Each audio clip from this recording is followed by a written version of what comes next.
नमस्कार। मैं डॉक्टर रमेश चंद फिर आपके समक्ष उपस्थित हूँ। आज हम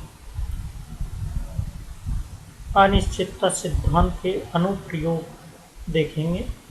सबसे पहला अनुप्रयोग नाभिक में इलेक्ट्रॉन के अनस्तित्व को सिद्ध करने का हम विश्लेषण करते हैं। सामान्यतः परमाणुओं में नाभिक की त्रिज्या लगभग 5 फर्मी की कोटि की होती है। अतः यदि नाभिक में इलेक्ट्रॉन का अस्तित्व माना जाए तो उसकी स्थिति में अनिश्चितता की कोटि नाभिक की त्रिज्या के बराबर होनी चाहिए, अर्थात delta x is equal to 5 into 10⁻⁻15 meter लेते हैं यहाँ। अतः अनिश्चितता सिद्धांत के अनुसार संवेग में अनिश्चितता होगी delta p x is equal to h cross upon 2 delta x, जहाँ एच क्रॉस की वैल्यू और डेल्टा एक्स की वैल्यू अगर हम रख दें तो इसकी वैल्यू डेल्टा पी एक्स की वैल्यू हमको प्राप्त होगी 1.054 इंटू 10⁻⁻20 kg मीटर पर सेकंड।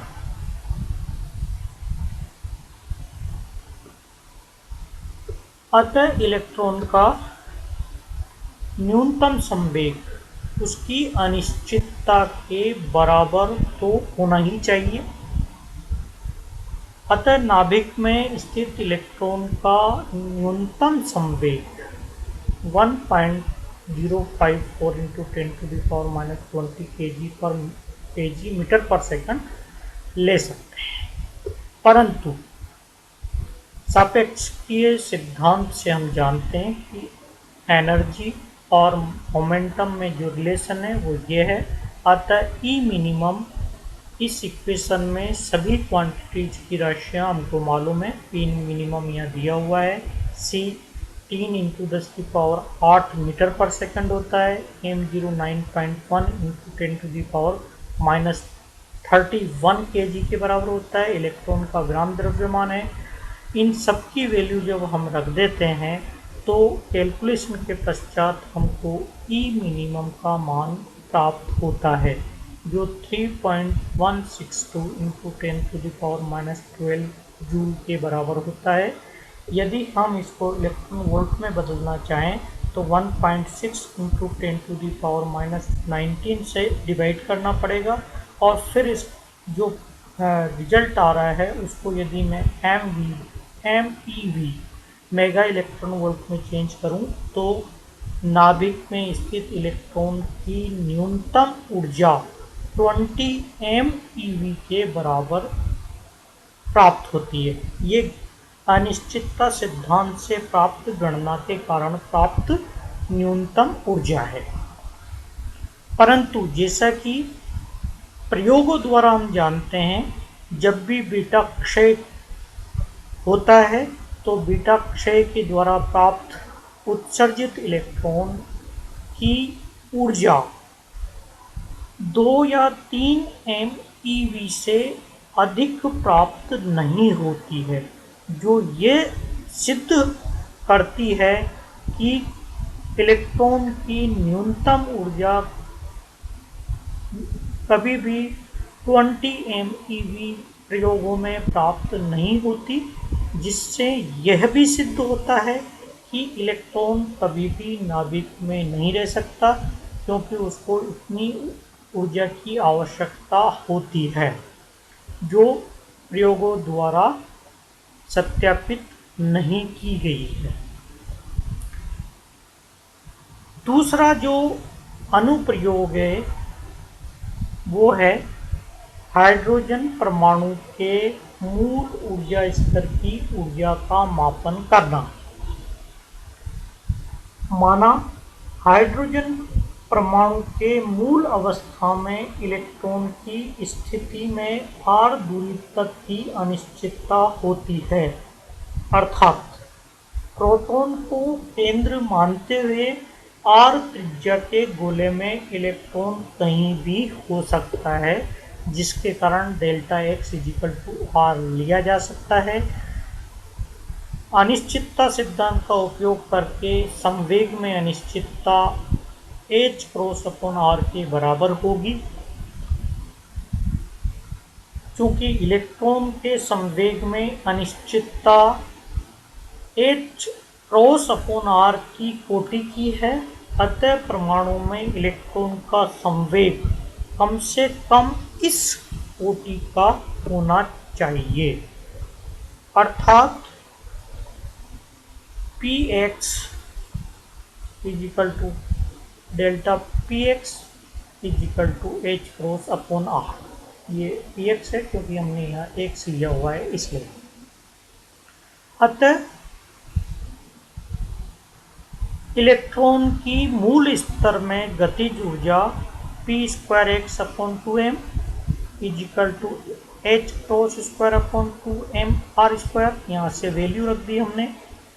परंतु आर दूरी पर परमाणु में स्थित इलेक्ट्रॉन की स्थितिज ऊर्जा V is equal to minus k e square upon are के बराबर होती है, जहाँ के 1/4πε0 होता है, जिसकी value 9 × 10⁹ newton meter square coulomb square होता है, कांस्टेंट है।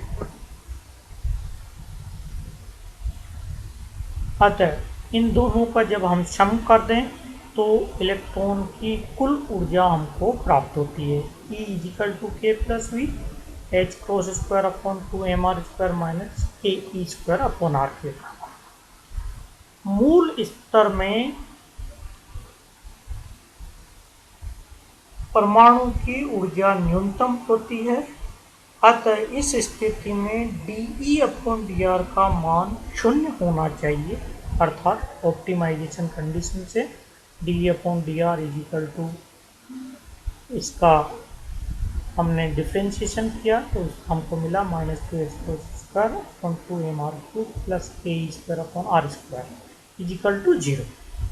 इससे हमको r की वैल्यू मिलती है h cross square k m e square. इसमें सारे कॉन्स्टेंट्स हैं, अतः इसको एक नए कॉन्स्टेंट a0 के रूप में यहाँ लेते हैं, जिसको सामान्यतः मूल ऊर्जा स्तर की त्रिज्या भी हम कहेंगे। जब इन सब की वैल्यू रख दें और कैलकुलेट करें तो a0 का मान 0.53 × 10⁻10 मीटर की ए बराबर प्राप्त होता है। अतः इस इक्वेशन में न्यूनतम ऊर्जा की स्थिति में प्राप्त आर a0 की वैल्यू हम रख दें तो हमको मूल ऊर्जा स्तर की ऊर्जा प्राप्त होगी, जिसकी value E0 is equal to h cross square upon 2m a0 स्क्वायर minus k e square upon a0 के बराबर है। जहाँ a0 हमने यहाँ लिया हुआ है, वैल्यू रख दें, सॉल्व करें तो हमको E0 की वैल्यू मिलेगी इज इक्वल टू माइनस के square E4 upon 2h square, जिसमें सारे कॉन्स्टेंट्स हैं। इन कॉन्स्टेंट्स की वैल्यू जब हम रख देते हैं तो हमको E0 की वैल्यू मिलती है -21.74 × 10⁻−19 जूल। जैसा कि जूल को इलेक्ट्रॉन वोल्ट में बदलना हो तो 1.6 × 10⁻−19 से इसको डिवाइड कर दें तो हमको मूल ऊर्जा स्तर की ऊर्जा -13.6 इलेक्ट्रॉन वोल्ट के बराबर प्राप्त होती है। इस प्रकार हम देखते हैं कि यह मान एच परमाणु के बोर मॉडल की प्रथम कक्षा की ऊर्जा के बराबर होता है, परंतु उपरोक्त आकलन को केवल गुणात्मक महत्व ही देना चाहिए। मुख्य बात यह है कि अनिश्चितता सिद्धांत और न्यूनतम ऊर्जा के अस्तित्व को मानकर किया गया आकलन लगभग सही परिणाम देता है। इस प्रकार हम देखते हैं कि यह वैल्यू और परमाणु की मूल हाइड्रोजन परमाणु की मूल ऊर्जा स्तर की त्रिज्या दोनों का मान प्रायोगिक रूप से प्राप्त मानों से मेल दिखाता है। इस तरह से हम इनका एस्टीमेट करने के लिए इलेक्ट्रॉन मूल हाइड्रोजन के मूल ऊर्जा स्तर की ऊर्जा और त्रिज्या का आकलन करने के लिए अनिश्चितता सिद्धांत का उपयोग कर सकते हैं, जो कि मैंने यहाँ आपको बताया हुआ है। तीसरा जो अनुप्रयोग में यहाँ ले रहा हूँ वो है सरल आवर्ती दोलक की मूल स्तर ऊर्जा। जब कोई कण सरल आवर्ती दोलन करता है तो उसकी कुल ऊर्जा हमको मालूम है p²x/2m plus half m omega 0² x² के बराबर होती है।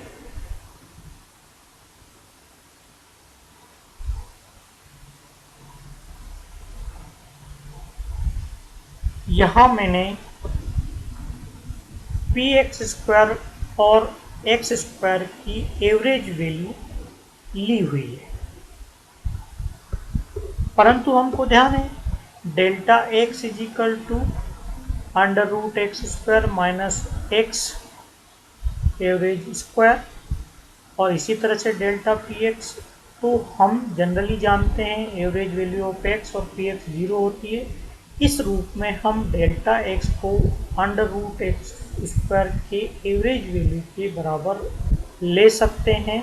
इस प्रकार से स्थिति में अनिश्चितता और संवेग में अनिश्चितता के रूप में सरल आवृत्ति दोलन कर रहे कण की एक दिशा में ऊर्जा को हम E is equal to delta px²/2m plus half m omega 0² delta x² के बराबर ले सकते हैं।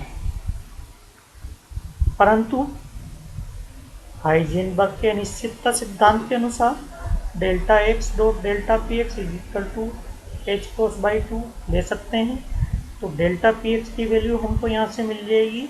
डेल्टा px की वैल्यू निकाल करके डेल्टा px की जगह रख दें तो हमको E की वैल्यू मिलेगी h×2 8m delta x² plus half m omega 0² delta x whole square.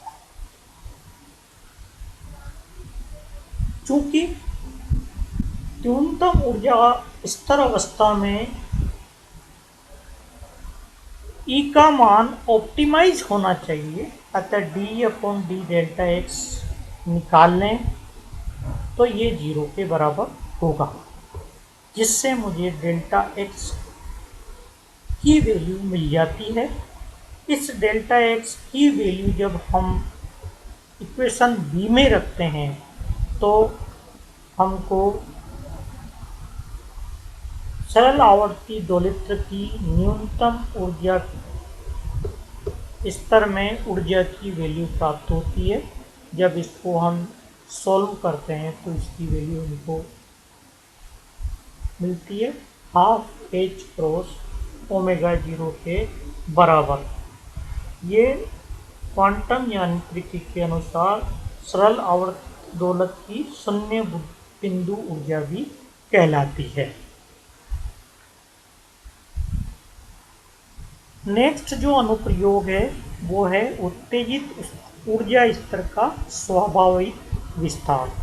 माना जब इलेक्ट्रॉन किसी फोटोन का अवशोषण कर उत्तेजित स्तर में संक्रमण करता है तो उत्तेजित स्तर में ठहर कर फिर वापस निम्न स्तर में आता है। जितने समय तक इलेक्ट्रॉन उत्तेजित स्तर में ठहरता है वह औसत समय ऊर्जा स्तर का जीवन काल भी कहलाता है। सामान्यतः ऊर्जा स्तर का जीवन काल 10⁻⁻8 सेकंड के बराबर प्राप्त होता है। यदि उत्तेजित स्तर की ऊर्जा का परिकलन करना चाहें तो कम से कम ऊर्जा स्तर के जीवन काल के बराबर समय तक इलेक्ट्रॉन के उत्तेजन समय में अनिश्चितता बनी होगी, जिससे समय की अनिश्चितता delta t is equal to 10⁻⁸ second ले सकते हैं। अनिश्चितता सिद्धांत के अनुसार ऊर्जा में अनिश्चितता प्राप्त होगी delta E is equal to h cross upon 2 delta T.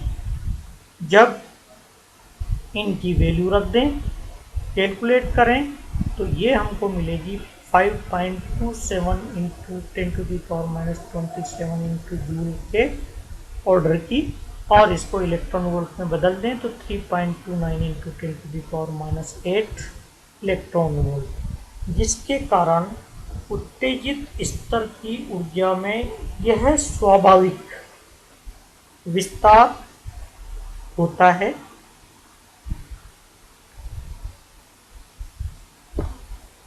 Next जो अनुप्रयोग है वो है वर्णक्रमीय रेखाओं का स्वाभाविक विस्तार। चूंकि हम जानते हैं delta 2 is equal to h cross upon 2T2, जैसे कि ऊपर वाले विवेचन में भी मैंने आपको बताया है। इलेक्ट्रॉन के उच्च स्तर से निम्न ऊर्जा स्तर में संक्रमण के कारण उत्सर्जित फोटोन की ऊर्जा, या देखिए आप E2 में E2 प्लस डेल्टा E2 के बराबर, कहीं से भी इलेक्ट्रॉन E1 में पहुंच सकता है, अतः दोनों के बीच में जो डिफरेंस होगा E2 plus delta E2 minus E1 के बराबर होगा। आवृत्ति के रूप में हम इसको ले सकते हैं E2 minus E1 upon H plus delta E2 upon H, जहाँ E2 minus E1 upon H संक्रमण के मध्य आवृत्ति को प्रदर्शित करता है, अर्थात उस फोटोन की आवृत्ति के बराबर होगा जो कि इस संक्रमण से उत्सर्जित हो रहा है। साथ ही डेल्टा न्यू, क्योंकि जो ऊर्जा में जो स्वाभाविक विस्तार है उसके कारण फोटोन की आवृत्ति में भी स्वाभाविक विस्तार हमको प्राप्त होता है, जिसकी वैल्यू डेल्टा न्यू इस फार्मूले से हम ज्ञात कर सकते हैं। डेल्टा E2 हमने ऊपर वाले रिलेशन में ज्ञात किया है, उसकी वैल्यू जब रख दें तो हमको ये मिलता है 7.95 इंटू 10⁻6 प्रति सेकंड। वर्णक्रम रेखा का ये स्वाभाविक विस्तार है, अर्थात इलेक्ट्रॉन कभी भी संक्रमण से एकल आवृत्ति का फोटोन उत्सर्जित नहीं करता, वरन न्यू माइनस डेल्टा न्यू से न्यू प्लस डेल्टा न्यू आवृत्ति काश में फोटोन का उत्सर्जन होता है, जिससे वर्णक्रम रेखा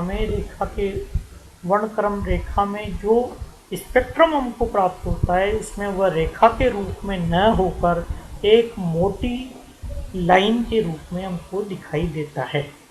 इस प्रकार हम देख सकते हैं कि अनिश्चितता सिद्धांत का अनुप्रयोग करके हम कई सारी जो प्रॉब्लम्स है उनका सॉल्यूशन प्राप्त कर सकते हैं। आज मैं अपना व्याख्यान यहीं समाप्त करता हूँ।